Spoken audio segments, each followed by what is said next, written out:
안녕하십니까, 레필입니다. 9월 30일 두산 에너빌리티 보도록 하겠습니다.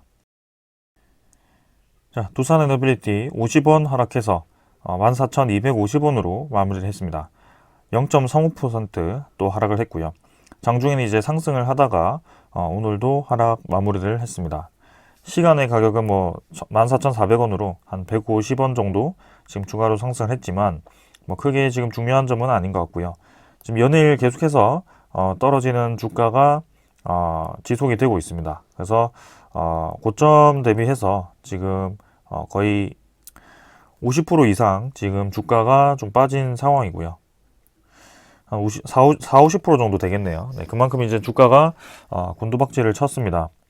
그래서 계속 제가 강조드리는 점은 지금은 두산 에너빌리티가 그냥 하락한 것이 아니고 증시 전체, 글로벌 증시 전체가 굉장히 좋지 않은 방향으로 진행이 되었고, 코스피도 지금 단기간에 2,500에서 2,150까지 거의 400포인트가 떨어진 상황입니다. 그래서 그런 상황에서는 아무리 좋은 종목이라도 크게 버티기가 어렵고요.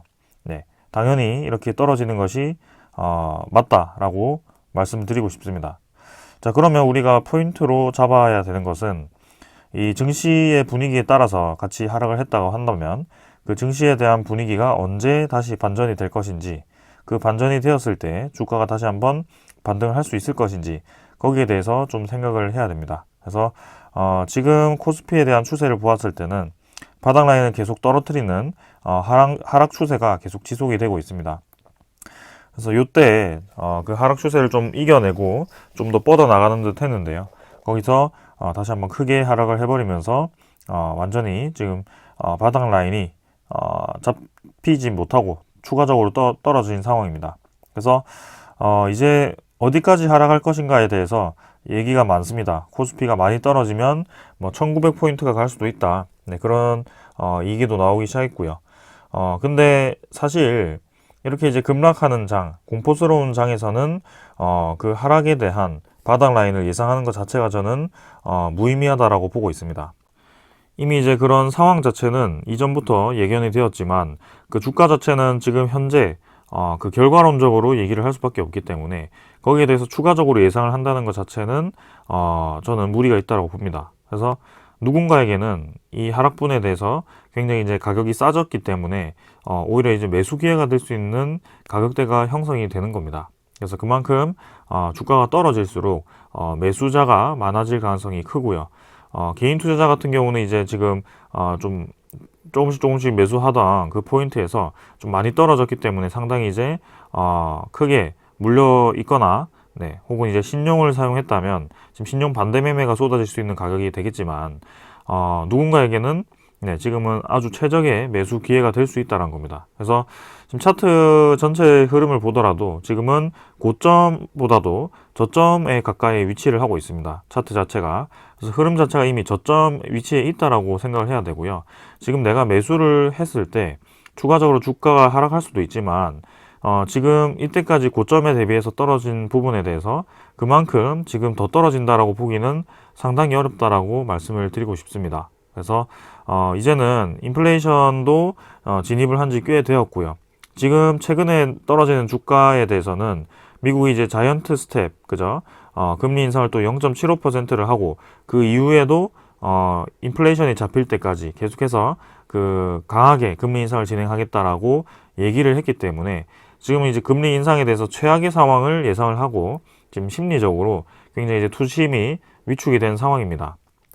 거기에 대해서 지금 증시뿐만이 아니고 환율 자체가 아주 크게 올라가면서 환율이 잡히지 않으면서 좀 특히 우리나라 증시가 좀 많이 떨어진 경향이 있고요. 그래서 환율 자체도 거의 이 금융위기 때와 유사한 가격대로 지금 환율이 형성이 되어 있습니다. 그래서 이전에 그런 데이터를 보았을 때 환율이 아주 급격하게 급등을 한 뒤에는 아주 빠르게 환율이 떨어지는 경향이 있었습니다. 그래서 고점에서 몇 달을 유지를 하더라도 그게 막 몇 년씩 이 고환율이 유지가 될 수 없다라는 겁니다. 그래서 분명히 지금 환율이 높은 가격대에 위치를 하고 있고요. 인플레이션이 잡혀서 이제 금리 인상을 멈추던지 아니면은 어떤 뭐 통화 스와프라든지 아니면 우리나라도 같이 금리 인상을 강하게 해서 환율을 떨어뜨린다든지 어떤 시장의 조치에 의해서 분명히 이렇게 급격하게 올라간 환율에 대해서 떨어질 수밖에 없는 상황이 만들어진다는 겁니다. 그래서 우리가 뭐 지금 환율이 아주 급등을 한다, 뭐 1,500원을 넘을 수도 있다, 1,600원을 갈 수도 있다, 이렇게 추가적인 상승을 예상을 하면서 걱정하기보다는 이미 환율 자체는 1,100원에서 1,000원대에서부터 올라왔고 상당히 이제 많이 올라온 상황이고 증시 자체도 고점 대비해서 상당히 많이 떨어진 상황이다. 거기에 대해서 상황을 생각을 해야 되고 추가적인 하락을 걱정하기보다는 이제는 하락을 멈출 때가 되어가고 있구나라고 생각을 하고 기회로 생각하는 것이 저는 맞다라고 보고 있습니다. 그래서 당연히 뭐 단기적인 그 흐름에 대해서 이득을 보기 위해서는 이미 이제 하락을 하기 전에 매도를 다 하고 100% 현금을 가지고 있다가 최저점에서 100% 매수를 해서 이 고점까지 가는 것이 이득이겠죠. 근데 그런 투자를 할 수는 없습니다.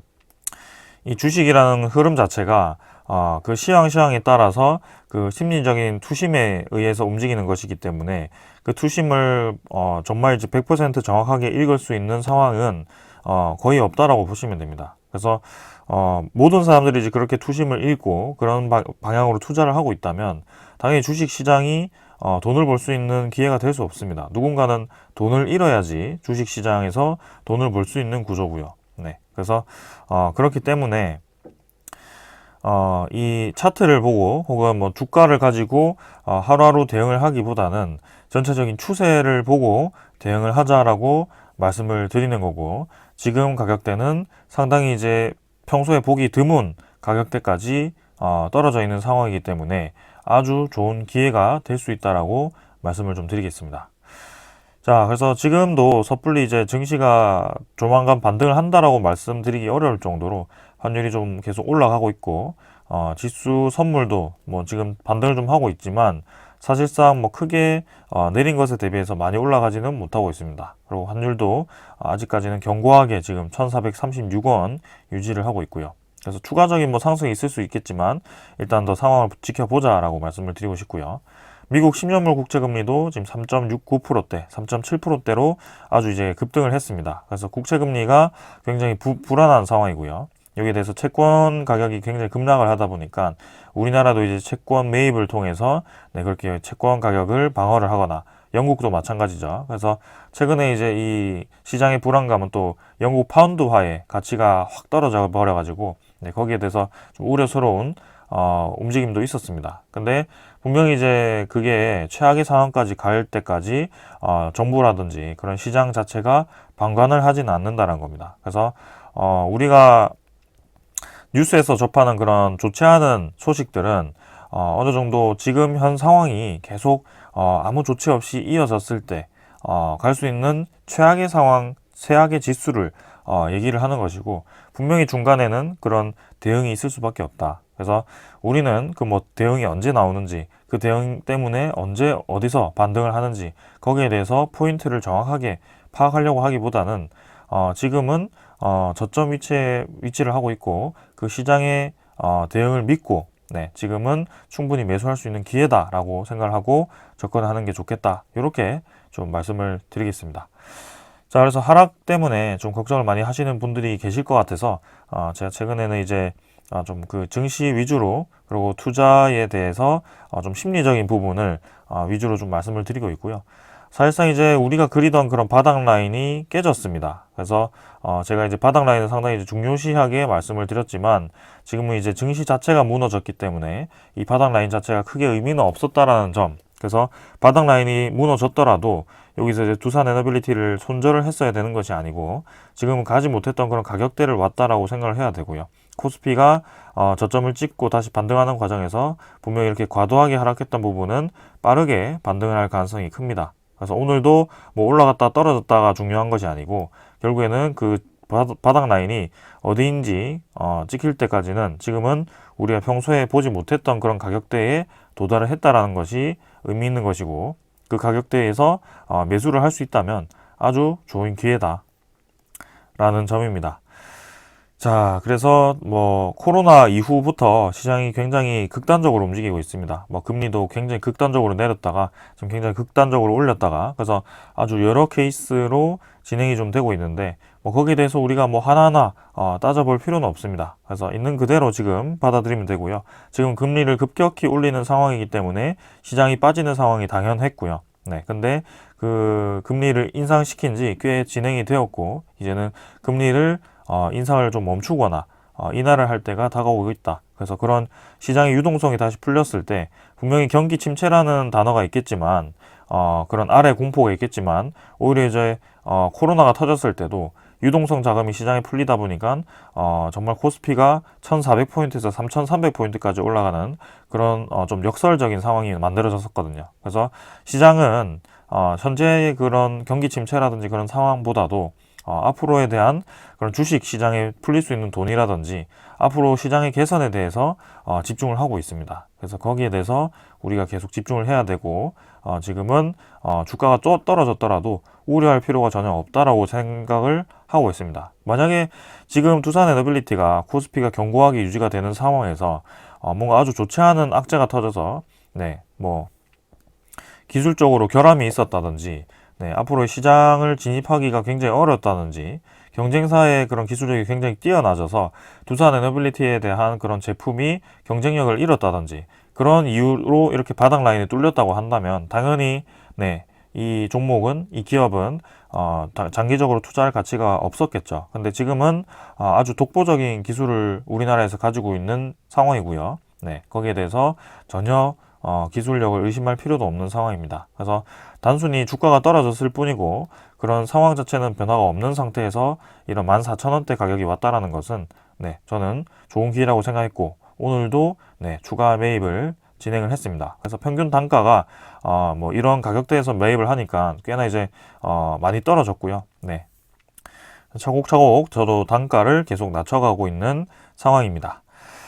자, 그래서 월봉 자체는 뭐 9월 마무리가 되었고요. 네, 급격하게 올라갔던 그 부분에 대해서 음봉 하나로 이제 크게 떨어졌습니다. 근데 뭐 이 수렴 구간에서 좀 올라갔으면 좋았겠지만 뭐 증시 분위기가 워낙 좋지 않다 보니까 전쟁도 그렇고 네, 금리 인상도 그렇고 뭔가 주식 시장에는 상당히 좋지 않은 흐름이었지만 분명히 그런 흐름이 개선이 된다면 양봉이 좀 길게 나오면서 이런 골은 좀 빠르게 메워질 가능성이 있다라고 좀 말씀을 드리겠습니다.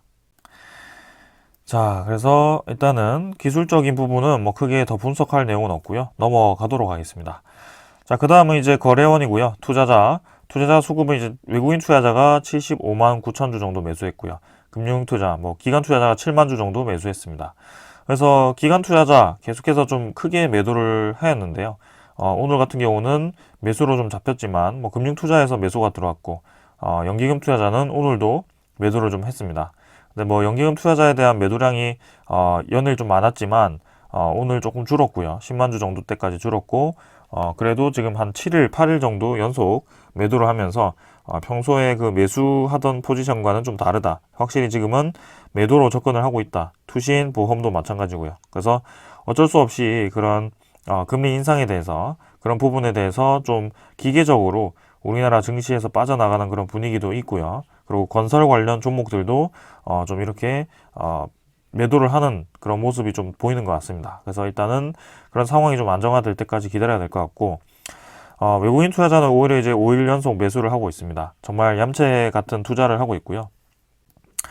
블록딜로 이제 나왔던 물량을 매도를 하면서 쭉 주가를 떨어뜨린 다음에 그 상당 부분의 물량을 공매도화 시켰죠. 그래서 최근에 공매도 물량이 상당히 많이 늘어났습니다. 그래서 잔고가 많이 늘어났던 걸 우리가 볼 수가 있었고요.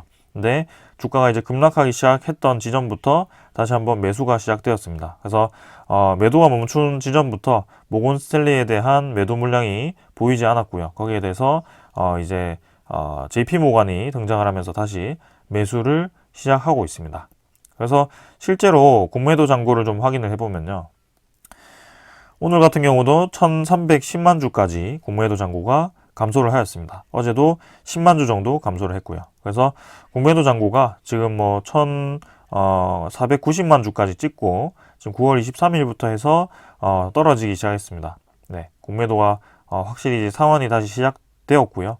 확실히 주가가 어느 정도 많이 떨어지니까 또 대량으로 공매도 상환을 진행을 하고 있습니다. 그래서 블록딜 물량이 풀리고 그 물량으로 공매도를 쳤고 그 공매도를 다시 상환을 하면서 저가에 상환을 하면서 또 이제 수익을 보고 있는 그런 상황이죠. 네, 이건 뭐 어쩔 수가 없습니다. 그래서 저번에도 공매도에 대한 개념을 여러분들께 좀 설명을 드렸고요. 지금 제가 만약에 1000주를 가지고 있다고 합시다. 제가 실제로 현금으로 이제 1000주를 매수를 해서 실제 제 주식이 1000주가 있다면 지금 공매도를 이용해서 누군가의 주식을 빌려다가 그죠? 200주를 빌려다가 공매도를 쳤다고 합시다. 그래서 마이너스 200주를 매도를 했으면 시장에 보이는 그 총 합계는 800주입니다. 네.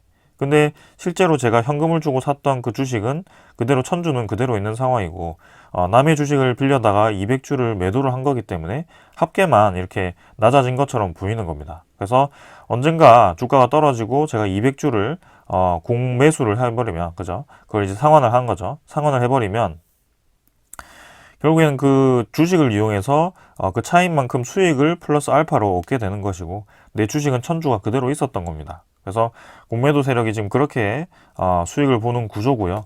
지금 공매도를 이용해서 뭐 공매도 잔고가 확 늘어나고 지금 외국인 투자자가 뭐 연을 매도하고 연을 매수하고 이렇게 보이지만 실제로 그 코어 물량은 그대로 있을 겁니다. 그래서 굉장히 적극적으로 지금 공매도를 이용하는 종목 중에 하나라고 생각을 하고 있고요. 네, 이번에 이제 공매도를 이용해서 막 주가를 떨어뜨렸다고 볼 수도 있겠지만 공교롭게도 이제 주가가 전체적으로 좀 많이 빠지면서 공매도를 이용해서 크게 수익을 볼 수 있는 그런 환경이 또 마련이 되었습니다. 그래서 그렇기 때문에 일단은 상환을 시작했다는 것은 그 공매도 세력 입장에서도 지금 현재 가격대가 공매도를 충분히 대량 쇼커버링 할 수 있는 가격대라고 생각을 하는 것이 아닐까라고 생각을 하는 것이고, 네, 충분히 저점이라고 생각을 했기 때문에 그렇게 진행을 할 수 있는 겁니다. 네, 그래서 저는 뭐 괜찮다라고 생각하고 충분히 지금 주가가 많이 떨어졌고 코스피가 뭐 정말 저점을 어디까지 찍을지는 모르겠지만 확실히 이제 저점에 다가가고 있다. 네, 그렇게 생각을 하고 있습니다. 그래서 우리가 뭐 14,250원에 오늘 매수했는데 주가가 결국 떨어져서 13,000원을 갔다라고 합시다. 근데 13,000원을 가서 이제 매수를 한다는 것이 중요한 것이 아니고 지금 13,000원을 갔다가 올라올 때는 상당히 빠르게 올라올 수도 있습니다. 그래서 이 기회를 쉽게 가지지 못하고요. 우리가 이 저점을 예상하면서 계속 대응을 하게 되면 결국에는 주가에 집중을 하고 그것을 이제 트레이딩처럼 이 주식 투자를 하게 됩니다. 그래서 주가에 너무 집중을 하지 마시고 충분히 좋은 기회라고 생각한다면 그리고 충분히 평소에 보지 못했던 가격대라면 저는 매수할 수 있는 기회라고 생각합니다. 그래서 우리가 매수해서 떨어진다가 중요한 것이 아니고 매수하고 몇 달간 지켜보았을 때 결국에는 그 지점이 저점 구간이었구나 라고 생각할 수 있을 정도의 가격대라면 지금은 매수할 수 있다. 이렇게 정리를 드리겠습니다. 자, 그래서 여유롭게 좀 마음을 가지시고요. 지금은 좀 굉장히 예상보다도 사실 많이 떨어진 건 사실입니다. 근데 결국에는 시장은 사이클이고 돌아갈 수밖에 없다. 그 과정에서 기술적인 문제가 있거나 시장에 문제가 있다면 좀 우려가 되겠지만 지금은 전혀 그런 상황은 아니다. 이렇게 정리를 하겠고요. 대차장고는 이제 체결이 오늘 좀 많았고 어제 엊그제 해서 상환이 좀 많이 되면서 뭐 결국에는 3,200만 주 정도 유지가 되고 있습니다. 그래서 전체적으로 뭐 대차장고가 늘었다가 피크점 3,400만 주 찍고 지금 떨어진 상황이고 200만 주 정도 떨어져 있는 상황이고요. 공매도 잔고도 같이 줄고 있고 대차 잔고도 줄고 있고 확실히 뭐 괜찮은 분위기인 것 같습니다. 그래서 좀 더 지켜보자 라고 말씀드리겠습니다. 자, 오늘 외국인 추적 물량은 65만 주 플러스에서 또 이제 152만 주까지 그죠? 마지막에 또 이렇게 많이 매수가 진행이 되었고요. 어제도 63만 주. 그래서 최근 4일 동안 계속 매수를 합니다. 결국에는 빌려서 팔았던 물량을 다시 쇼커버링을 하고 있는 상황이고요. 그만큼 주가가 많이 떨어졌기 때문에 진행을 할 수 있는 겁니다. 네, 그래서 외국인의 그런 코어 물량은 그대로 있었을 것이고요. 네, 결국에는 11.66% 정도 지금 지분이 유지가 되고 있는 상황. 그래서 이전에 블록딜 이전에 그런 외국인 보유 물량보다 확실히 지금은 많은 수량입니다. 그래서 정상적으로 진행이 되고 있고 주가가 잠깐 떨어진 구간 동안 공매도가 좀 뭐 수익을 얻을 수 있는 그런 상황이 만들어진 것일 뿐입니다. 그래서 우리가 뭐 그 깊이 그 이상 깊이 막 여기에 대해서 집착을 할 필요도 없고요. 있는 그대로 그냥 보고 넘어가겠습니다. 자, 그 다음 소식 몇 개 전해드리겠습니다. 자, 문제가 없다라는 걸 말씀을 드려야겠죠. 그래서 BNK 경남은행에서 원전산업 제도약을 위해서 특별 자금 대출을 출시를 한다라고 합니다. 그래서 원전산업 제도약을 위해서 지금 시 차원에서 그리고 국가 차원에서 계속 노력을 하고 있는 상황이고요. 지원 대상은 두산 에너빌리티에 납품을 하는 원자력 관련 공급 기업, 그죠? 한국 수소력 원자력 유자격 공급자 등록 기업, 뭐 혹은 이제 원자력 품질 자격 뭐 기업 이렇게 해가지고 여러 가지 조건을 만족하는 기업에게 이렇게 지원을 한다라고 합니다. 그래서 규모는 1,000억 규모고요. 상당히 이제 많죠. 그래서 창원시 차원에서 지금 원전 산업을 활성화시키기 위해서 이렇게 노력을 하는 상황이고, 한 가지 우려스러웠던 점이 이제 원전 수주를 하더라도 그 기업들이 상당히 이제 힘든 상황에서 지금 원전 수주를 해서 이제 제작을 하기 위해서는 또 이제 원재료 값도 들어가고 뭐 제작 값도 들어갈 텐데, 수출을 하기 전에 그 물량을 이제 감당할 수 있을 정도의 그런 금액이 없지 않느냐, 뭐 그런 우려가 있었습니다. 근데 그걸 이제 이렇게 조기적으로 이렇게 자금 대출도 이제 값싸게 진행을 해주고, 그리고 신한울 3, 4호기 같은 경우도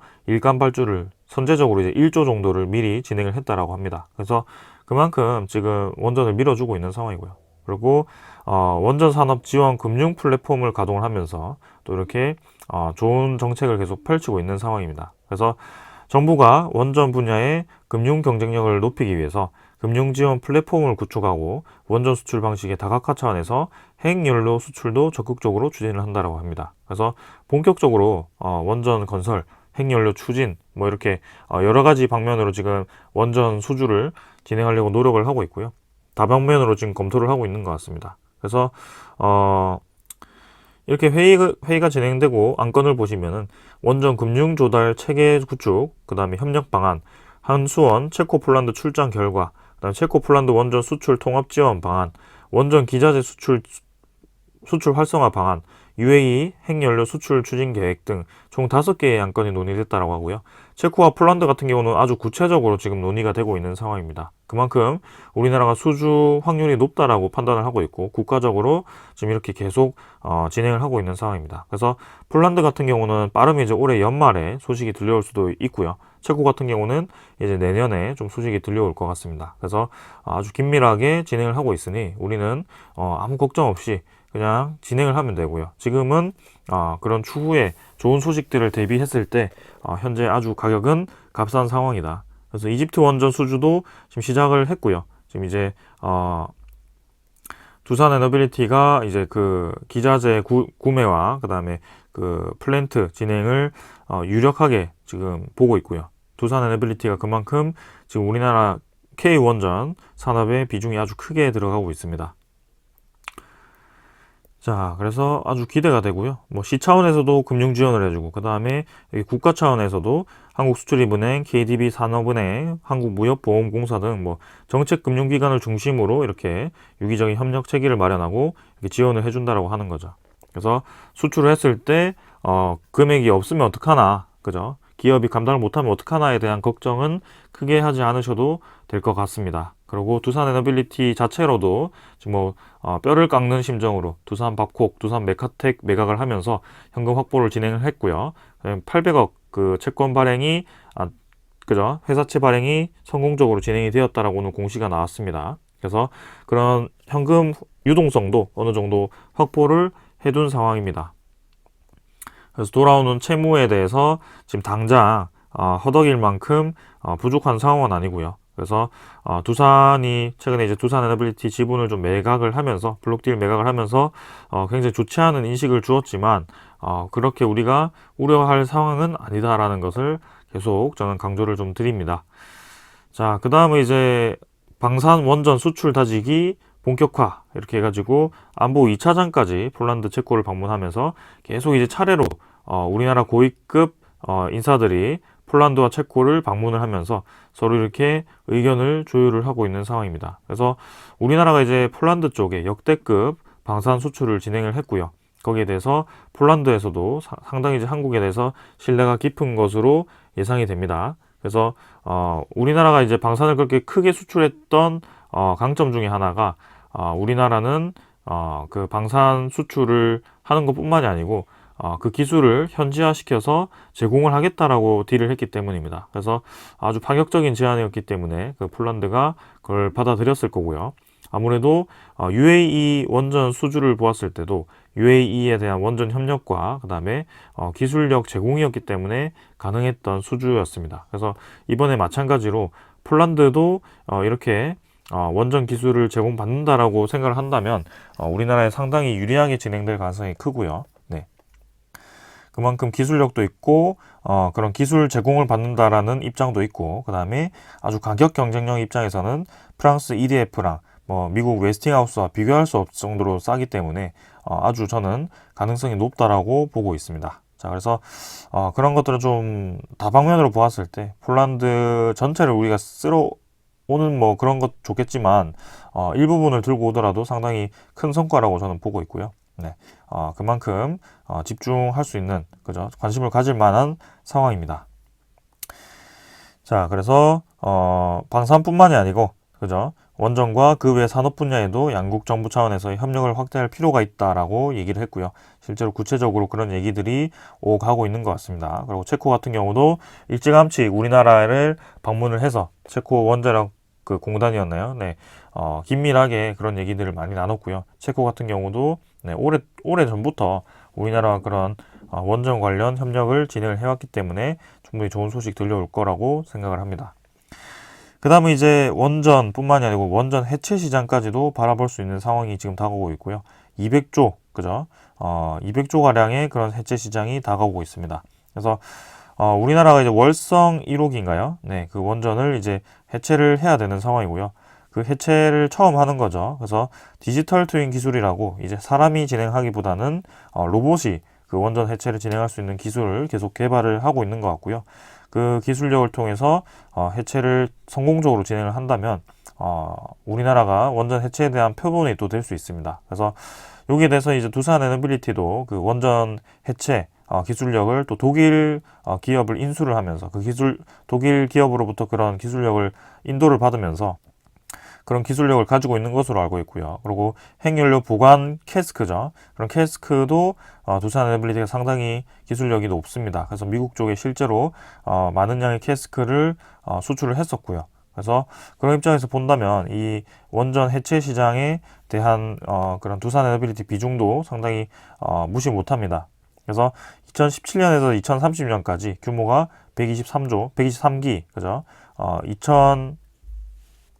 123조네요. 그리고 2031년부터 2050년까지가 204조 규모입니다. 그래서 계속 이렇게 규모가 점점 커지면서 100년은 좀 길긴 하죠. 그래서 너무나 길기 때문에 일단 2050년까지만 보더라도 시장 규모는 300조 가량입니다. 그래서 원전 신규 건설과 SMR 시장, 그리고 이렇게 원전 해체 시장까지 다 합친다면 규모 자체가 1000조, 2000조까지 저는 불어날 수 있는 규모라고 생각을 하고 있고요.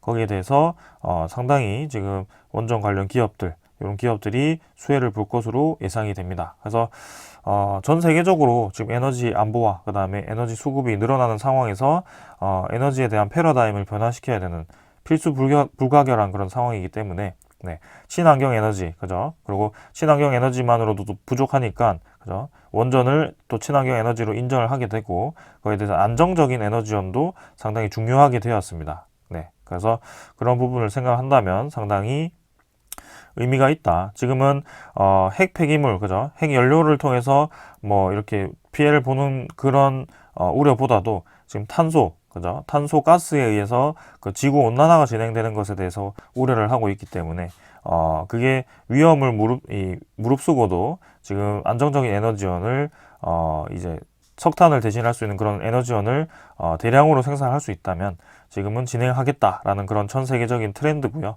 거기에 대해서 시장이 확대가 되고 있는 상황입니다. 그래서 이렇게 세계 원전이 계속 늘어나고 있는 상황, 네, 거기에 대해서 우리가 집중할 필요가 있다. 그래서 지금 주가는 주가일 뿐이고요. 그런 상황은 전혀 변한 것이 없고 지금 단지 금리가 인상했기 때문에, 급격하게 인상했기 때문에, 그리고 환율이 급등을 했기 때문에 거기에 대해서 어느 정도 시장의 투심이 악화되어서 이렇게 된 것이고, 분명히 시장에 대한 대응은 나올 수밖에 없다. 환율이 뭐 2,000원대까지 계속 올라갈 수도 없고요. 코스피도 뭐 1,000포인트까지 계속 떨어질 수도 없습니다. 이미 저점 대비해서, 그리고 주가는 고점 대비해서 상당히 많이 떨어진 상황이고, 네, 거기에 대해서 우리는 돌아갈 상황이 다가오고 있다. 그죠? 그런 사이클에 의해서 이해를 해야 되고, 그런 사이클에 대해서 투자를 미리미리 대비를 한다면 수익을 볼 수밖에 없는 구조다. 이렇게 설명을 좀 드리겠습니다.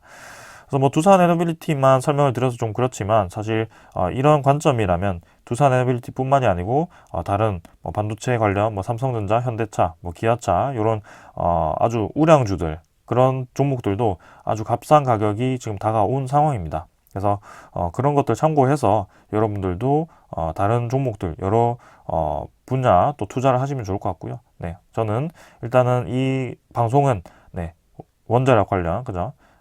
그 두산 에너빌티 관련 종목이기 때문에 여기에 대해서 집중을 하도록 하겠습니다. 자, 오늘 여기까지 하고요. 네, 다음 주는 이제 월요일까지 휴일이기 때문에 월요일까지 시장이 열리지 않습니다. 그래서 여기까지 하고 연휴 잘 보내시고, 또 다음 주는 뭐 반등을 좀 시작했으면 좋겠는데 일단 뭐 지켜보도록 하겠습니다. 오늘 여기까지 하겠습니다. 감사합니다.